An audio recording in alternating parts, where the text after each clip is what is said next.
Culture Uncut. This is Culture Uncut. This is Culture Uncut. I am your host, Jason Spears, and Colt fans, we've got a lot to talk about. This is Culture Uncut. I'm your host, Jason Spears. It is Friday night before the Super Bowl, and I thought I would record, go over a few things. First of all, I want to talk about Reggie Wayne and him not making the Hall of Fame for the fourth year, which is ridiculous. That'll be the first thing I cover. Then I'm going to break down the roster. I kind of went and did like a broad strokes coverage of the roster and just what it looks like and where I think things can be fixed and improved and what I want to see them do going forward. And then finally, I'm going to make a prediction on the Super Bowl between the Philadelphia Eagles and the Kansas City Chiefs. So, with that, let me get into segment one, which is Reggie Wayne once again not making the NFL Hall of Fame. I cannot tell you how much this bothers me because to me this man is one, and according to Pro Football Reference, this man is the 11th ranked receiver all time, NFL. He's a Hall of Fame receiver. All the guys above him are in, and the guys below him, except for Torrey Holt, who's behind him. So Sharp got in this year, who great player. And I loved watching him. I thought he was, if he would have stayed healthy, he was on the way to being one of the greatest receivers to ever play the game, but he didn't stay healthy, and he only played, I think, 6 years. I think he played maybe a little over 100 games, a little, maybe 7 years, maybe. I don't know. But Reggie's career is superior to his in every way. Like, more receptions, like double the receptions, like more touchdowns, more receiving yards. Then you look at the playoffs. He's got way more yards in the playoffs and touchdowns and all that. There's no conceivable way that Sterling Sharp should get in over Reg. There's none. And Eric Allen's like the 50th ranked corner. And like, it just, I was disappointed in the class in general, because I just didn't think I don't think it's a great class. I definitely think Reggie probably gets screwed because he was a lunch pail receiver. He wasn't a mouth. He didn't talk. He was like Marv was. The same exact style player. All work, no talk, business on Sundays and Mondays. And he put in work and he did his job, and because I think he wasn't such a big mouth guy, self-promoter, it's costing him, you know. And I'm sure he wouldn't change anything because that's how he is. He's who he is. He's not going to change. He was never a self-promoter, but he absolutely got screwed. I mean, this is the fourth year, and now that's even less likely he's going to make it during his first 6 years because next year's class is way better than this one, and there's no way he's going to get it next year. So he's going to be like one of those veteran guys, and it should have never gotten to that point because he deserves to be in. There is absolutely no question. He's got better numbers than Holt, better numbers than Sharp. You know, if you look at the whole thing, he's one of the greatest to do it, man, and I hate it for him. I hate how receivers that aren't flashy get criminally underrated. Guys like Steve Largent and Marvin Harrison and Charlie Joyner and guys that just went out and did their jobs. Those are just a few guys off the top of my head. But Reggie was just not that guy. He went out and played and did his job, and you know, he was a great route runner, had great hands. You know, he made plays after the catch. He was a good blocker, you know, and he was a part of a lot of winning. And I think he gets bumped because, you know, he played with Peyton, and then, I mean, but he was a 2 receiver from 2002 to 2008. Oh, maybe 2007. Once Marv got hurt, he took over, and he was a number 1 for about 5 years until Ty came, and then so he was never like the number one guy until like I would say 2007. So like 5 6 years into his career, and he had a season without Peyton or Luck. He had the Hasselbeck. I think Hasselbeck played some. Maybe I'm wrong, but I know he had the Curtis Painter, Kerry Collins, Dan Orlovsky year, and he still put up numbers with that crappy team. With that crappy quarterback group. And I feel for the guy because he's one of my favorite players just because of the way he went about his business. It was about winning. It was not about anything other than winning. And he won. He won a lot, and he's one of probably the most winningest players for the Colts in Colts history. He brought two eras together, helped us, into the Luck era, and he's just so underappreciated, and it pisses me off because is he Marvin Harrison good? No, I think Marvin's a top 5 receiver all time, but he's like top 15 easily in probably the top 12. So the fact that he's still not in the Hall of Fame is ridiculous to me, and I don't get it. I don't understand why there has to be a select number every year. Now even less people are going to get in next year. The people that deserve to make it should make it, period. It shouldn't be a picked out number every year. Like, okay, well this year 5, next year 3. No, it should be whoever's on the ballot that deserves to be in the Hall of Fame should make the Hall of Fame. It's really that simple. But it is what it is. There's nothing I can do about it. But I feel bad for Reggie because he's a Hall of Fame player, a Hall of Fame person. And, it just doesn't make sense to me how, he's getting into year 5 with the numbers that he has. I mean, it's insane. So just wanted to, share my opinion on that because it really, really bothers me. It really bothered me that it took Marvin multiple times to get in because I think Marvin, if I had to pick a team of top 3 receivers, Marvin would be on mine. It'd be Jerry, Randy Moss, Marvin. When Randy, when he's locked in, is as good as it gets, but he was never, when he was in Oakland, he didn't really play hard.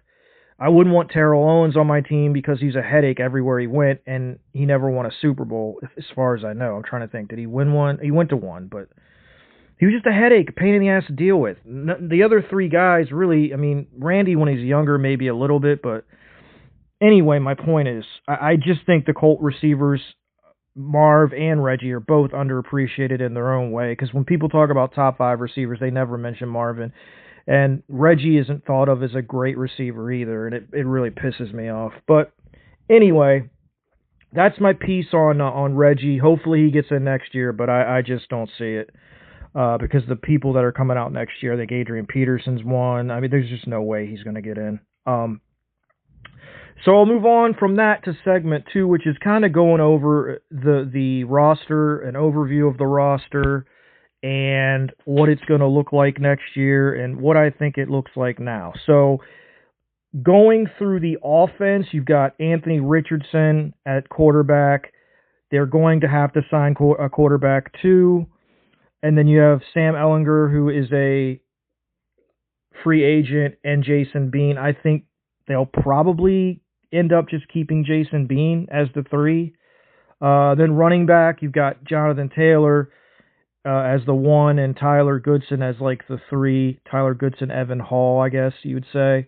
And then we need a running back too. And I want a guy that's a 3-down back that can catch the ball out of the backfield, run it, and block. Because with Taylor, unfortunately, as much as I love him as a runner, and he's probably second to Saquon as far as just pure running, he cannot catch the ball out of the backfield. He cannot block. So he's not a 3-down back, and he kills us when he's in the game on 3rd down a lot of the time because he can't catch or block. And now he's got a fumbling problem apparently. But anyway, that's a whole nother story.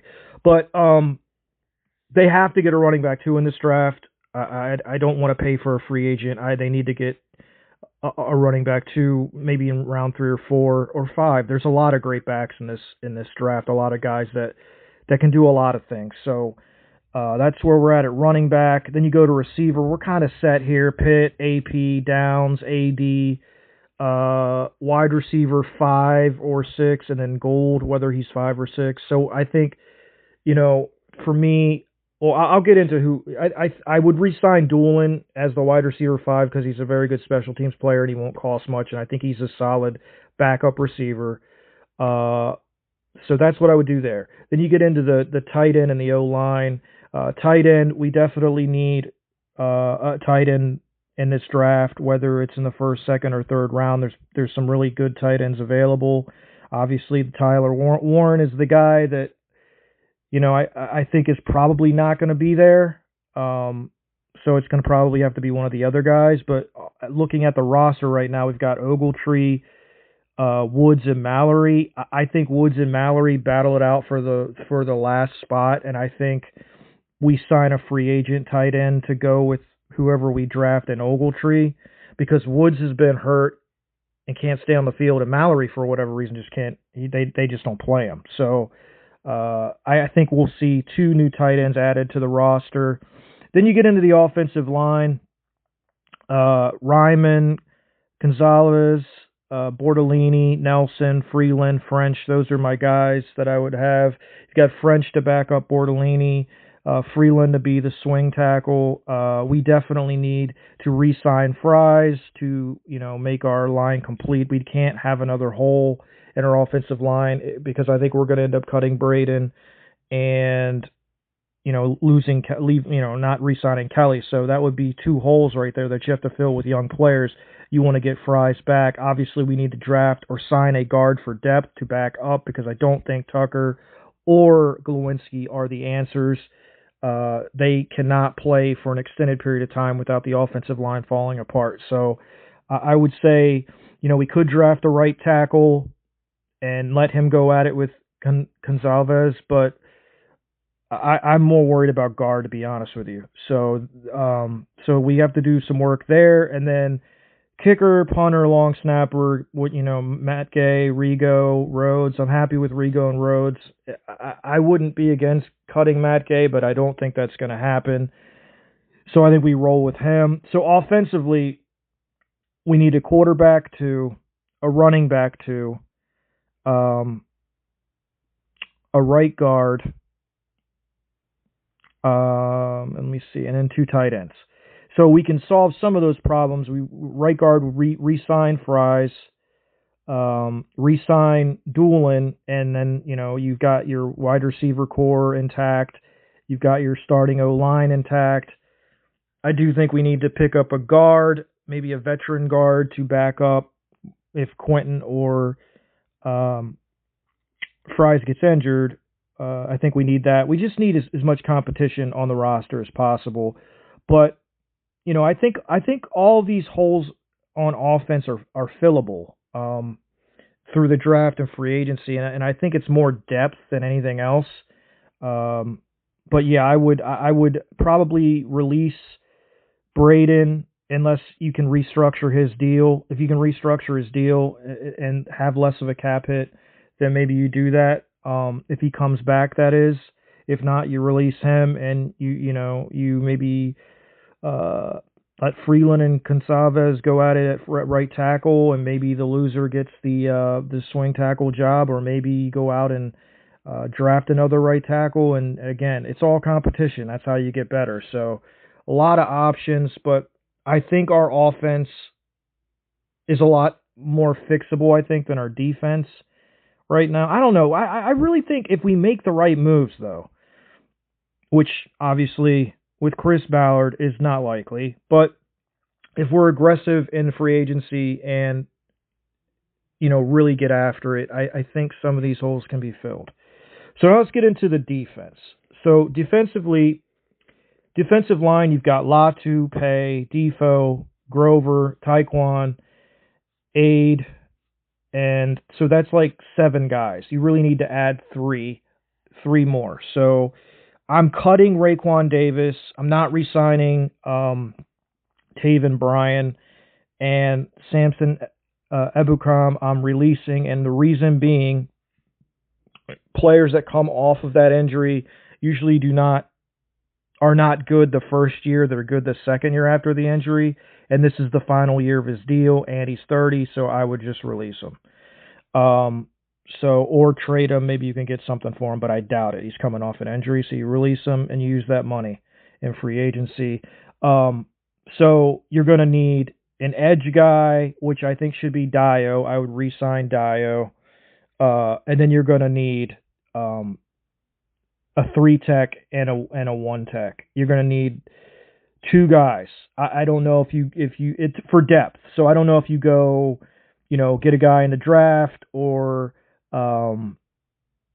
free agency, but you got to figure it out. The depth in the middle of our defense last year, as far as the tackles go, after Grover and Buck, was terrible, and it has to get better. The play you can't fall off a cliff there, because if you don't have anything in the middle, teams are going to gash you when those guys are out of the game. So that is super important to get good, solid depth to back up Grover and Buck, so they don't have to play an insane amount of snaps, get worn down, and then at the end of the game be dead-ass tired. So that's important. Linebacker, I have Zaire coming back. I think they stick with him, but I do think they break up the Zaire-EJ Speed combo. I would love to see them bring in Dre Greenlaw. That's the guy I want him to sign, to kind of let Carlisle kind of grow into the position, get used to it or whatever. I know he's coming off of an injury, but he's an elite coverage linebacker, and we need that. And I think it's time to start taking risks. We've been risk aversive this entire time with Chris Ballard, outside of Anthony Richardson, which was pretty much you had to take him. That's the only risk he's really taken. He's really got to take some risks in free agency here this year. The other linebackers, Alubi and also Stewart, I would re-sign for special teams. Going to corner, I would say we get a pick here, a young guy at corner, and then play with Jalen Jones, Kenny Moore, Womack, and those guys are actually not bad in coverage. Their coverage grades were pretty solid. It was the tackling, and that can be improved. So I do think they need to draft a corner, or maybe get a vet. I mean, it's the same in everything. It's either free agency or draft. I would like to see them go young here, though. You've got a lot of competition for the 2 starting spots. You've got Brents, who can't stay on the field, but it's a former second-round pick. Womack, who started off great and kind of, his play kind of went down as the year went on, but still overall nice body of work last year. And then Jalen Jones. Those 3 guys plus a draft pick, 4 guys battling it out for 2 spots. I mean, that's what elevates play. That's the type of thing that elevates play and causes a lot of competition between guys, and that's a good thing. At safety, we certainly have to get a center fielder that can get back there and roam. A lot of cover one, so we're going to need a draft pick there or a free agent. Nick Cross, obviously strong safety. Daniel Scott, a guy I like out of Cal a lot, will be a good special teams player if he can stay healthy. The dude's got hurt 2 years in a row, season-ending injuries, without, I don't even think, playing in a single preseason game. But he's very talented, and he's a guy I know they liked a lot. So Daniel Scott's a guy that I hope can stay healthy, because I think he can add something to the room and really help on special teams. But they've got to attack, adding depth to that position group.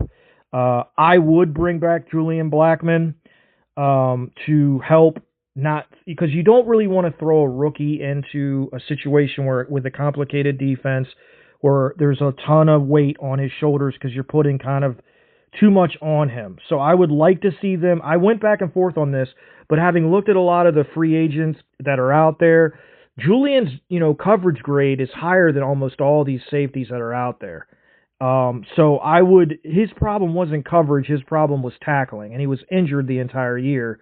He played from the Green Bay game on with an injured shoulder, so it's very hard to tackle with an injured shoulder. So I would re-sign Julian if he can get him on a friendly 1-year deal, and then draft somebody in the draft. whether it's Malachi Starks or I like the kid a lot out of Texas. I'll mess his name up, so I'm not going to mess it up. I know his first name is Andrew. I think it's Makuba. I like him a lot. He's a very, very fast player. He's not very big, but he can play in the nickel and he can do a lot of different things. So I think he'd be a nice fit for this secondary. Um, but really, we just need depth and competition everywhere. Like that's just the bottom line. And as far as the approach this year, Chris Ballard cannot wait. Like he's got to identify the players that they want in this free agent market and go after those players immediately. He cannot wait for the market to set itself and all the other things that he likes to say. He has to be taking risks because this is it. He's on his last legs. It doesn't matter for him. He has to try to win this year. There is no next year if he doesn't win this year. So he's got to get aggressive and identify the talent that he wants to bring to the table and get after it and offer these guys money, be proactive. Don't wait because when you wait, it makes players think you're really not interested in them. You need to, as soon as you know who you want, you need to call those players at 12:01 and say, hey, we want you in Indianapolis. You'll fit what we want to do. And I think getting players from winning cultures like the 49ers, whether it's Ward or Greenlaw or both, I think would be a boost to this defense because those players have been in, for the most part, a winning situation, this last season being an outlier due to injuries. They've been on winning teams that went to the Super Bowl and NFC championships. And like we need that kind of culture, winning culture, guys that hold other players accountable. They don't have to talk a lot. They just have to be about playing and showing guys how to do it and how to be a pro and all that kind of stuff. Zaire can do all his yapping or whatever, but I want guys that have been in winning programs and winning cultures and bring that to our locker room. And hopefully Ballard sees that and looks at that because I do think that's important because those guys, they're about winning. They come from a winning program. They're not going to just sign up to suck. They want to win. You have to sell them on that process that you're there to win. And so that's what I hope Ballard can do. Do I think it's going to happen? Not until he proves it to me. Because we've been through this, what are we in, year 8? This is going to be year 9? I don't know, 17, 18, 19, 20, 21, 22, 23, 24. Yeah, year 9. So he hasn't shown me anything yet in 8 years. So he's going to have to show me now. And if he doesn't show the fan base and the team, they're going to stink again. So it's on him. I think we have some good players on defense, some solid foundational pieces that the coordinator can work with, but you have to understand this defense is a lot more intricate, and you have to have smart players to play it. I know he likes veterans because of the intricacies of this defense. It's complex. It can be complex. It changes week to week by opponent, which I like. So this, you have to draft and go out and get free agents that fit his mold, his defense. I like the coaching staff that he's got. Betcher's been a DC, so he's got a lot of experience and he's really good with linebackers. And I like the hire from the Ravens. He's done a great job with Raven corners. So I think he's going to do a great job with ours. I really do. And I think quiet as kept, I think Milo did a really good job with our corners too. I really do. I think the one loss that we had was him. Like the other guys, not so much. Milo, I thought really did a really outstanding job coaching up our young players in coverage. Obviously, none of our corners outside of Kenny Moore really tackled well, but he did the best he could with what he had. Hopefully this staff can coach these guys up and get them to play better, smarter, faster. So just a different scheme. And it's about, making the quarterback think, disguises, moving guys around, mixing and matching defenses. So we're not going to get a vanilla defense again. Those days are done. Flus and Gus, although I wouldn't put them in the same sentence because I think Flus is a superior coordinator to Gus. But anyway, that type of defense is gone. It's not going to be static. There's going to be movement and all that kind of stuff. So, and a little more blitzing. So, I'm sure I hope Ballard is talking to Anarumo and about the type of players that he needs and wants, and the guys that are out there in free agency that he wants to go get, and guys that should be targeted and all that kind of stuff, because it's super important. And we just need to make the right decisions and be aggressive. I feel I'm just an aggressive guy. I feel like if you're going to make a mistake on the field, make it going 100 miles an hour. If you're going to make a mistake in free agency or whatever, do it going 100 miles an hour. Just go get the guy you want, pay him. If it doesn't work out, oh well, that's the way life goes. Things don't always work out. You got to take chances. Like Bruce Arians said, no risk it, no biscuit. So you got to take a risk, man. You can't live in this risk-aversive, way of thinking in year 9. You really have to start taking some risks, or you're going to get fired. The whole staff will. So that's a brief look at our roster and what I think we need to do. Again, just kind of going over it. I would re-sign. I would re-sign Fries. I would re-sign Ashton Doolin. I would re-sign Dio, and I would re-sign Grant Stewart, and I would re-sign Julian Blackman. Grant Stewart is really, either way. I'm not crazy either way. You could let him go, whatever. But the other 4, I think, are must-signs, or at least 3 of them are. I think Doolin, because he's cheap and he's a solid player at receiver, and he also is a really good special teams player. But Fries is a must. And then Dio, I think, is coming into his own, and I think Julian, being able to play free safety and not be injured, I think he could help a young player come along at that position. So I changed my mind on some of these guys. Like at the end of the year, I was like, I just want Fries, and that's it. And then, you start looking at it, and it's like, okay, if we get rid of Ebukan, or whatever, however you say his name, you got to have a guy there, and I think that Dio could be that guy. And then you look at some other places, and safety. Why wouldn't you at least try to bring Julian back? He wasn't great last year, but I think that he wasn't healthy, and you just run it back, and you don't have to have him on the field all the time either. You got a young guy you can work in there. So, because I'm sure they're going to pick somebody. So that's my thoughts on the roster, guys. I guess I would ask you, what would be your top 4 needs for this roster? For me, I would say it's tight end, because it's such a glaring need. We get no production from our tight end. Free safety, corner, because I just think we need an elite corner. And linebacker too. Those are my 4. I wouldn't say that's an order, maybe, but that's the 4 that I would pick. What would you say your 4 would be, guys? In the comments, let me know your top 4 positions of need that you think we need to fill that are most important. And finally, I am going to talk about the Philadelphia Eagles, Kansas City Chiefs Super Bowl matchup.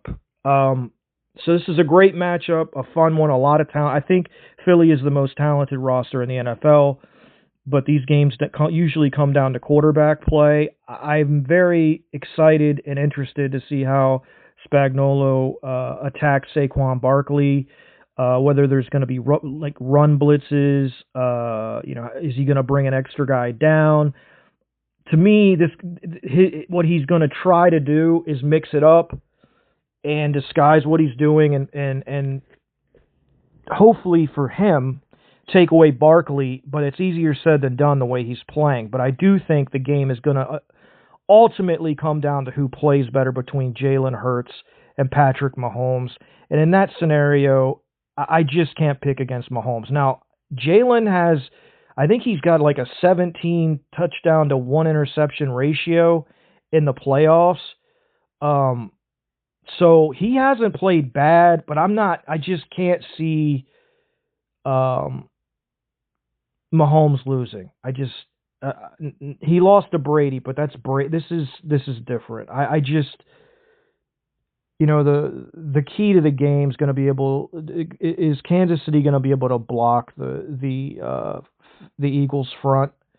and are they going to be able to like keep them off balance enough to be able to do what they want to do? I think they'll figure it out. I think they've got the better coaching staff, the better quarterback. So I'm going to take the Chiefs. I think it's going to be a really good game. I would not be surprised if Saquon Barkley went off anyway, and in the Eagles won. But if Barkley doesn't run for like 120 yards, I don't think the Eagles win. So yeah, I'm going to go ahead and take the Chiefs by 4. I think it'll come down to the end, like all these games. Like when they're really close teams, they generally come down to the last possession. So I like the Chiefs. I still believe Philly has the best roster in the NFL though, but I can't bet against Mahomes. So guys, tell me in the comments who you like in this game. Do you like the Chiefs? Do you like the Eagles? What score do you think it's going to be? I just want to hear all your thoughts. So your homework, guys, and I generally don't do this, is to leave a comment whether your top 4 needs for the Colts and who you like in the Super Bowl. And I'll be interested to see what you guys think. If you think like me, or I'm sure there'll be a lot of different answers, and I'm always excited to see those. That's what makes talking football with Colt fans so much fun, is because there's a variety of answers. So, thank you guys so much for listening. I will be back probably after the Super Bowl to do a Q&A, because then comes, after the Super Bowl comes free agency and then the draft. So lots of player acquisition type stuff coming in the next few months, which is an exciting time because that's when you can really add to your team. So with that, I'm going to wrap it up. I hope everybody has a great weekend and enjoys the game on Sunday. I will talk to you guys soon. This has been Culture Uncut with your host, Jason Spears. I'm out.